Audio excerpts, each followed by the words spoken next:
세계 3대 참회록이 있습니다. 또는 고백록이라고도 그래요.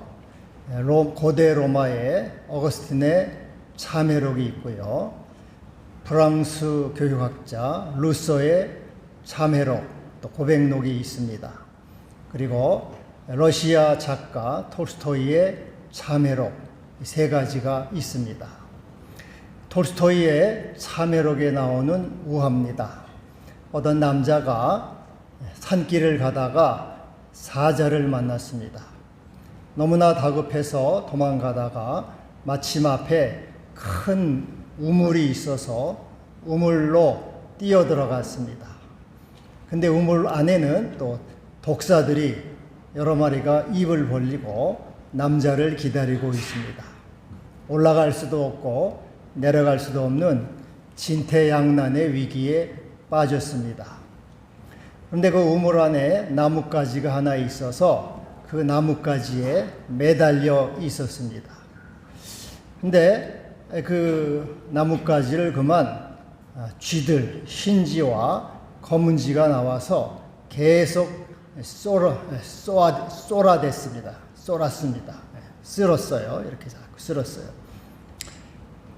절체절명의 위기 가운데 있죠. 그런데 그 나무가지 끝에 보니까 꿀이 있습니다. 꿀이 있어서 이 남자는 그 꿀을 찍어 먹느라고 정신이 발려 있습니다. 언제 죽을지 모르는 그 상황 속에서 꿀에 정신을 팔려서 있는 거죠. 인간의 이것은 흰쥐와 검은쥐는 낮과 밤을 말합니다. 낮과 밤으로 세월을 갉아먹는 거죠. 근데 인간은 그 꿀, 돈과 명예와 쾌락이라는 꿀을 먹느라고 정신을 잃고 죽음이 오는 것도 모르고 살아가는 어리석은 존재라 하는 것입니다. 그런데 인간은 이와 같이 이 죽음을 가지가 이제 곧 끊어질 것 아니겠습니까? 그런데 이 가지를 어떻게 좀 더 오래 버틸까? 그거를 연구해 왔습니다. 죽지 않는 방법을 연구해 온 거죠. 그래서 이 중국의 진시황은 불로초를 구했습니다. 그리고 중국 사람들은 이 불로장생교, 오래 살고 죽지 않는 그러한 교를 만들어서 또 신선이 되고자 했습니다. 오늘날 이 현대 과학은 줄기세포와 또 여러 가지 의학적인 방법으로 인간의 수명을 늘려가고 있습니다. 유발 하라리와 같은 사람은 인간의 수명이 앞으로 200년, 300년 늘어나게 될 것이다. 그렇게 아주 희망적인 얘기를 하고 있습니다. 여러분 기대하시기 바랍니다.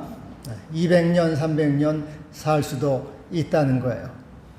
그런데 창세기 5장에 보면은 아주 오래오래 살았습니다. 아담은 930세 오래 살았죠. 아담의 아들 셋은 912살, 에노스는 905살, 그리고 야벳은 962세, 두 번째로 오래 사는 사람이에요. 그리고 무드셀라 969세를 살았습니다. 1000년 가까운 세월을 살았으니 얼마나 어마어마한 세월입니까? 여러분 조선 건국을 창시한 태조 이성계가 1335년생이에요. 지금 살아있으면은 689세입니다. 천살이 되려면 아직도 200~300년이 더 있어야 돼요. 야야 애들은 가라.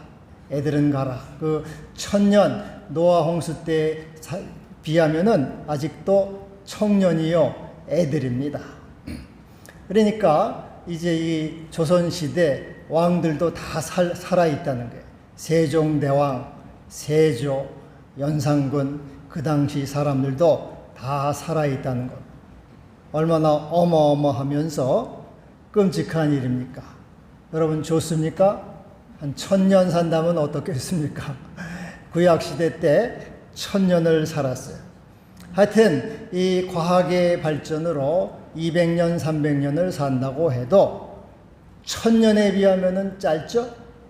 금방이잖아요. 1000년에 비하면은 짧은 시간이에요. 그런데 영원에 비하면, 영원의 세월에 비하면은 없는 거와 같습니다. nothing이에요. 그건 허무입니다. 이 창세기 5장에 사람들이 오래 살았는데 그 10명이 이렇게 이름이 나오는데 그 사람들은 결국은 어떻게 됐습니까? 죽었다 하는 거예요. 죽었다. 900년을 살았는데 죽었다.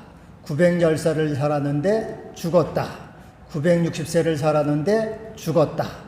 1000년의 갑절을 살아도 인간은 죽는다. 결국은 죽는 존재다. 죽어 없어지는 존재다. 아무리 오래 살고자 해도 인간은 결국 무로 돌아가는 허무한 존재다. 그것이 창세기 5장에서 말씀하고 있는 것입니다. 29절에 오늘 본문 29절에는 여호와께서 땅을 저주하심으로 수고롭게 일한다. 수고롭게. 여러분 일하시느라고 얼마나 수고가 많습니까? 요즘에 무더위 가운데 잠자기도 힘들어요. 일하기가 얼마나 힘듭니까? 이 수고롭게 일한다 이것은 토일, 고역을 말해요. 아주 고역스러운 일, 노역, 힘든 일을 말합니다. 인간이 아주 고역스럽게 힘든 일을 합니다. 평생에 수고합니다. 그리고 그에게 기다리고 있는 것은 무엇입니까? 죽음이 기다리고 있어요. 죄의 삭은 죽음이라. 죄의 삭은 사망이라. 이 죄의 삭시라고 할 때 삭은 값이에요. 우리가 무슨 물건을 사고 값을 치르잖아요. 그래서 이 죄의 값이 무엇이냐? 그것은 마침내 사망이라는 값을 치른다는 것이에요. 인간은 이 세상에서 수고롭게 일하고 그리고 그에게 마침내 지불해야 될 삭시 있는데 그것은 사망이요 죽음이다. 허무요 절망이라고 하는 것입니다. 그래서 우리 인생은 결국 아무리 무엇을 이루었고 또 아무리 많은 것을 가져도 결국은 죽음으로 향하는 존재라고 오늘 이 창세기 5장은 우리에게 말씀하고 있습니다. 왜 인간은 이와 같이 죽어야만 되는 것입니까? 왜 인간은 수고롭게 일해야만 되는 것입니까? 많은 철학자들은 이 문제를 해결하기 위해서 여러 가지로 노력을 하고 애를 썼습니다. 요즘에 서점가에 쇼펜하우어 열풍이 불고 있어요. 몇 달째 베스트셀러 반열에 올라가 있습니다.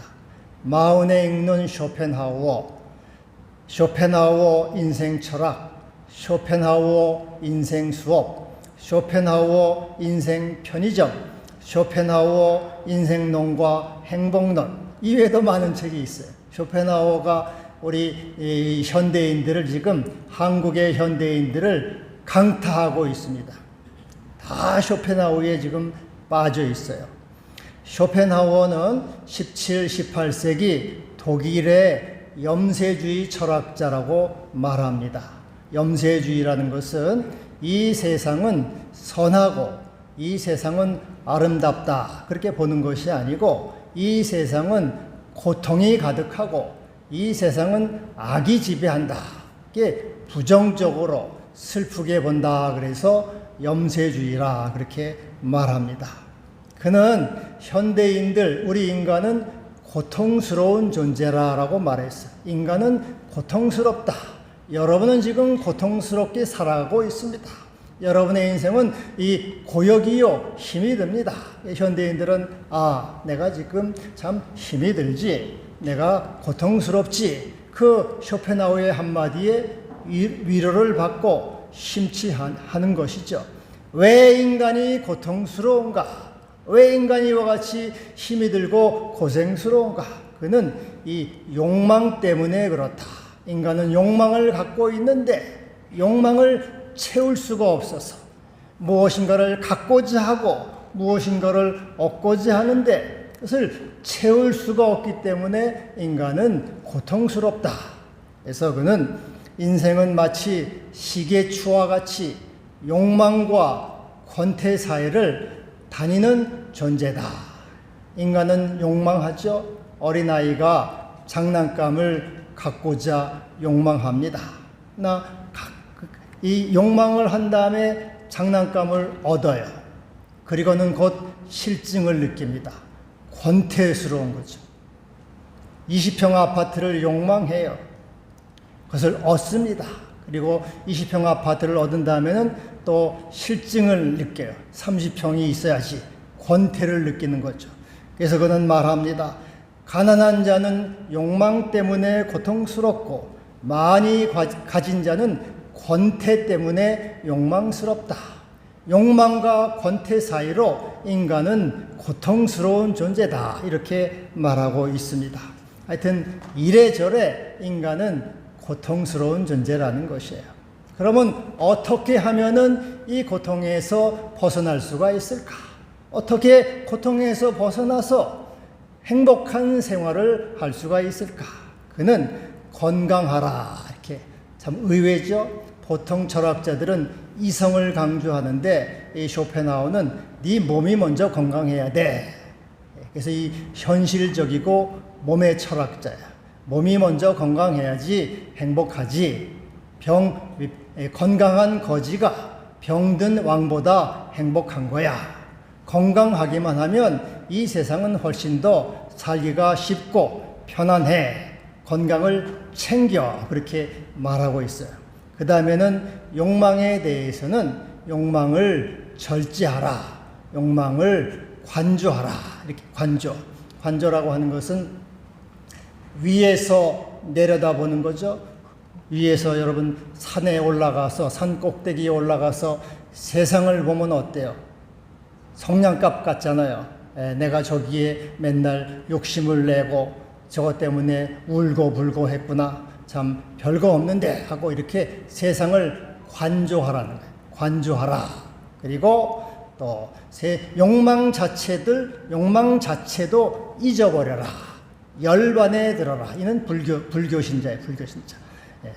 주님을 모르는 열반에 들어가면은 해탈을 얻고 그러면 행복하다. 그렇게 말하고 있습니다. 하여튼 이 쇼펜하우어의 이 말에 현대인들은 공감을 하면서 이 위로를 받고 있습니다. 여러분, 그러나 이 쇼펜하우어의 철학은 일시적인 위로입니다. 피상적인 거예요. 이건 진정한 위로와 진정한 안식을 주지 못하고 있는 겁니다. 왜 인간이 고통스럽습니까? 왜 인간에게 슬픔이 있습니까?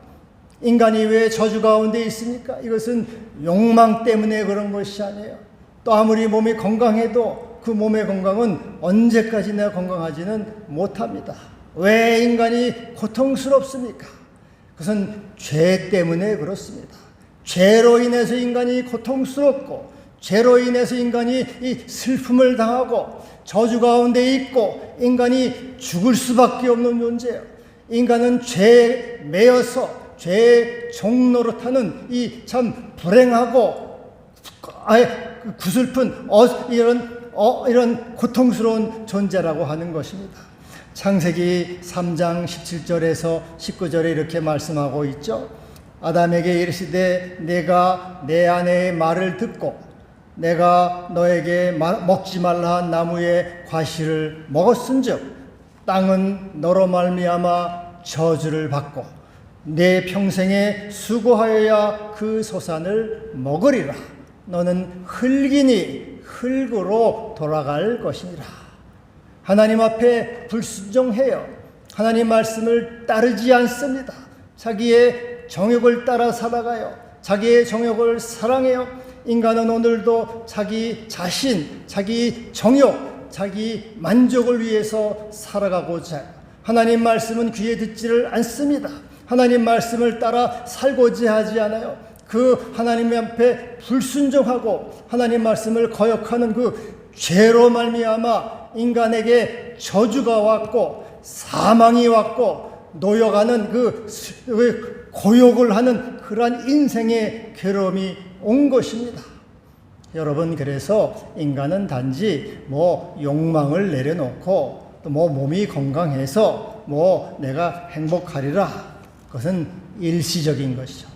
그것은 마치 감옥에 있는 사람에게 사형을 기다리고 있는 사람이 내가 건강을 챙겨야지, 이제 곧 사형을 받을 사람이 내가 건강을 챙겨야지, 욕망을 내려놔야지, 그 죄수가 그런다고 평안을 누릴 수가 있겠습니까? 아니지요. 그가 진정한 행복을 누리려면은 석방되는 거예요. 석방돼서 자유를 얻는 것입니다. 그래서 여러분, 진정한 자유는 죄에서부터 벗어나는 것이고, 이 죄로 인한 저주에서부터 벗어날 때 인간은 참된 생명으로, 참된 위로로 나갈 수가 있는 것입니다. 우리 천부 하나님 아버지는, 이 생명의 아버지는 우리에게 돌아오라고 말씀하고 있어요. 네 정욕과 네 자아와 네 에고로 행하지 말고 내게로 돌아오라. 나의 생명으로 돌아오라. 나의 말씀으로 돌아오라. 나의 계명으로 돌아오라고 말씀하고 있는 것입니다. 그럴 때 죄의 문제가 해결되고 참된 행복과 자유와 평안을 누리는 존재가 된다고 말씀하고 있습니다. 에레미야 3장 22절, 배역한 자식들아 돌아오라. 내가 너희의 배역함을 고치리라. 에레미야 4장 14절, 예루살렘아 내 마음의 악을 씻어버려라. 그리하면 구원을 얻으리라. 이사야 55장 7절, 악인은 그의 길을, 불의한 자는 그의 생각을 버리고 여호와께로 돌아오라. 그리하면 그가 긍휼히 여기시리라. 우리 하나님께로 돌아오라. 그가 너그럽게 용서하시리라. 우리의 창조주이시고 생명이신 하나님께 돌아올 때 죄의 문제가 해결되는 것입니다. 저주에서 벗어나게 되고 생명으로 나가고 하나님의 은총으로 나가고 구원으로 나아가는 존재가 되는 것이에요.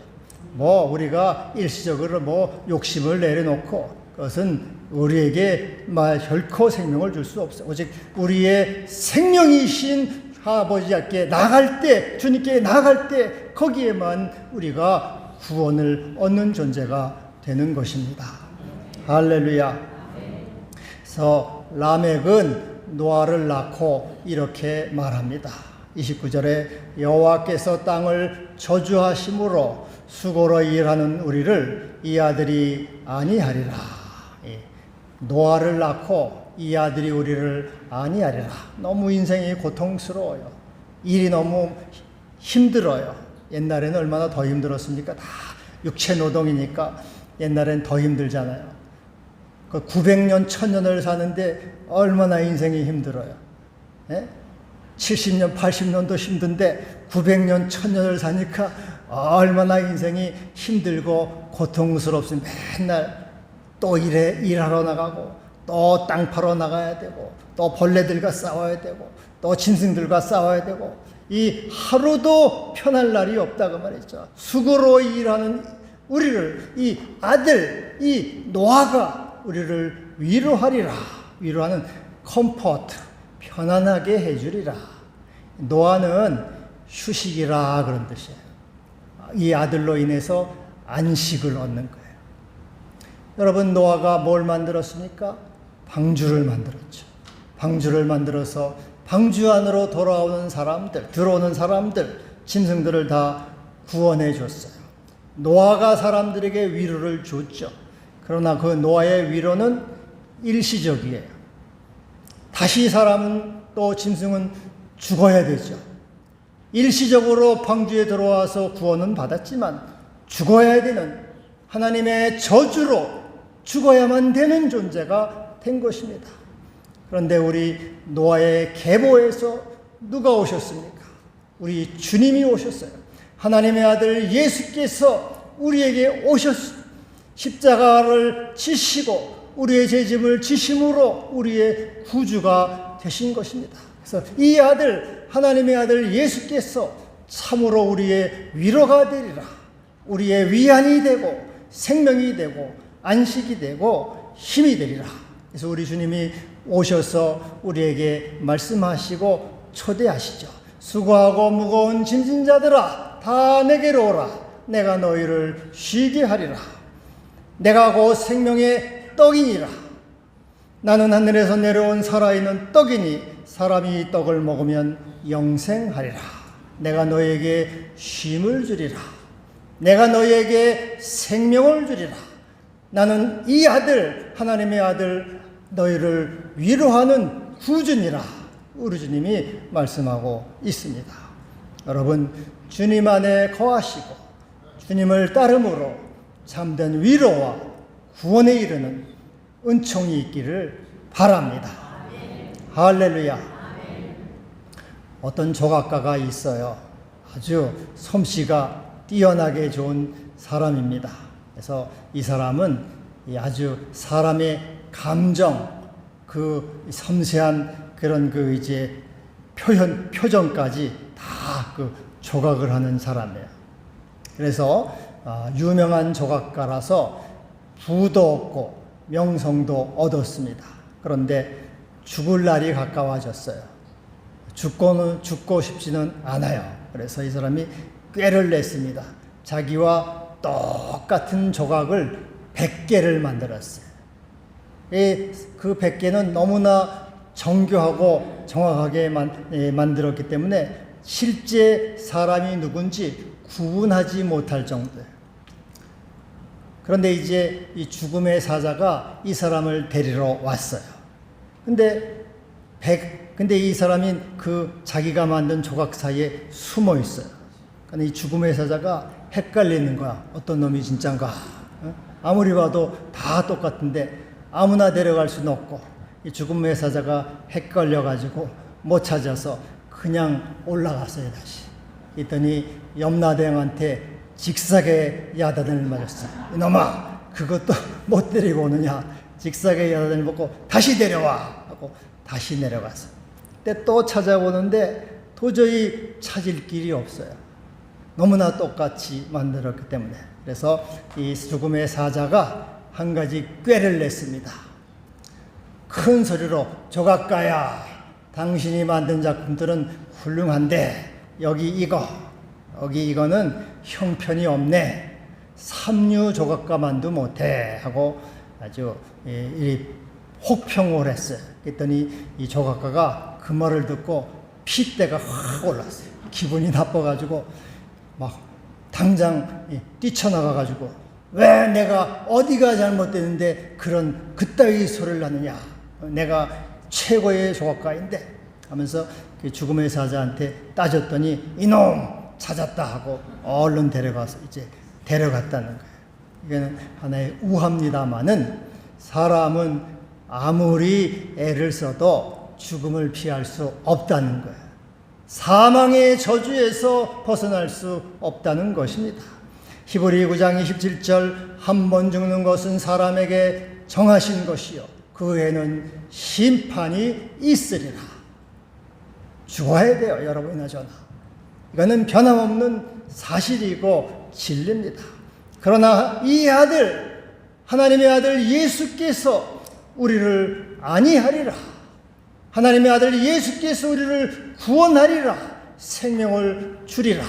그의 십자가의 대속의 은혜로, 그의 보혈의 은총으로 우리에게 생명을 주고 소망을 주고 위로하리라. 이 주님이 우리의 구주가 되는 것입니다. 여러분, 주님 안에서 소망과 생명을 누리시기를 바랍니다. 덴마크의 실존주의 철학자 키엘케고르는 인간의 실존의 단계를 세 단계로 나누었습니다. 하나는 미적 단계, 아름다움을 찾고 쾌락을 찾는 단계죠. 먹고 마시고 여행하고 쇼핑하고 즐겁게 살아가는 그러한 미적 단계. 아무리 그러나 먹고 마셔도 인간은 허무합니다. 마침내는 다 이것은 참 무로 돌아가는 거예요.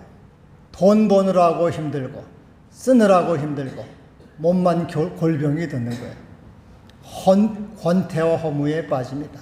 두 번째로는 윤리적인 단계. 이제 먹고 마시는 것도 힘들어. 또 좀 착한 일이나 해보자. 그래서 사람들 착한 일을 하러 다니죠. 머리봉사, 또 미용봉사, 파마해주러 다니고, 노래봉사, 여러 가지 자원봉사, 또 착하고 진실하게 살면 되지 하고 윤리적으로 그렇게 살아가요. 그러나 그것도 참 만족은 주지 못합니다. 역시 허무와 공허에 빠져요. 세 번째 단계는 종교적인 단계예요. 이 종교적인 단계가 바로 절대자이신 하나님께 나아가서 그 하나님을 만나는 단계. 하나님을 만남으로 생명에 들어가고 저주에서 벗어나고 구원을 얻는 단계를 말하는 것입니다. 이 키엘케고르는 이것을 하나님 앞에 선 단독자라, 하나님을 독대하는 거예요. 여러분, 하나님을 날마다 독대하시기를 바랍니다. 하나님 날마다 독대할 수 있어요. 하나님은 내 안에 계시잖아요. 내 안에 계시니까 날마다 우리 하나님을 단독자로, 독대로 만날 수 있어요. 여러분, 테레비를 여러분 집안에 들여놓고 단독으로 테레비 보시잖아요. 이와 같이 하나님도 내 안에, 주님이 내 안에 계시니까 내 안에 계신 주님을 날마다 이렇게 단독자로 만나는 거예요. 야곱은 야복강에서 하나님 앞에 단독자로 나가잖아요. 주여 내게 은혜를 베푸소서, 주여 내게 축복하소서, 단독자로 나아가서 구원을 받습니다. 신약에도 보면은 예수님께 나오는 사람들은 주님 앞에 단독자로 나가죠. 문둥병자가 원하시면 저를 깨끗하게 하실 수 있나이다. 내가 원하노니 깨끗함을 받으라. 이 주 앞에 나아갈 때 우리 주님은 물리치지 않고 반드시 구원하시는 우리의 주님이시죠. 혈루증 앓는 여자가 내가 그의 옷에 손을 대기만 해도 구원을 얻으리라. 여자여 내 믿음이 크다. 내 믿음이 너를 구원하였다. 평안히 가라. 내 병에서 놓여 건강할지어다. 그래서 오늘 또 우리 주 하나님은 우리를 향해서 오라고 말씀하세요. 오라고 초청하십니다. 너희 목마른 자들아 물로 나오라. 돈 없는 자도 오라. 오라 우리가 서로 변론하자. 누구든지 목마르거든 내게로 와서 마시라. 수고하고 무거운 짐진 자들아 다 내게로 오라. 예수의 십자가 앞으로 나오라. 은총으로 나오라. 이 아들, 하나님의 아들 예수가 우리를 안위하리라. 힘을 주리라. 구원하리라. 기도합시다. 하나님 아버지 감사합니다. 수고하고 죽음으로 가는 존재를 이 아들 예수를 주심으로 구원을 얻고 생명을 얻고 사망의 저주에서 벗어나게 하심을 감사합니다. 예수 안에서 참 생명을 누리는 모두가 되게 하여 주시옵소서. 예수님의 이름으로 기도하옵나이다. 아멘.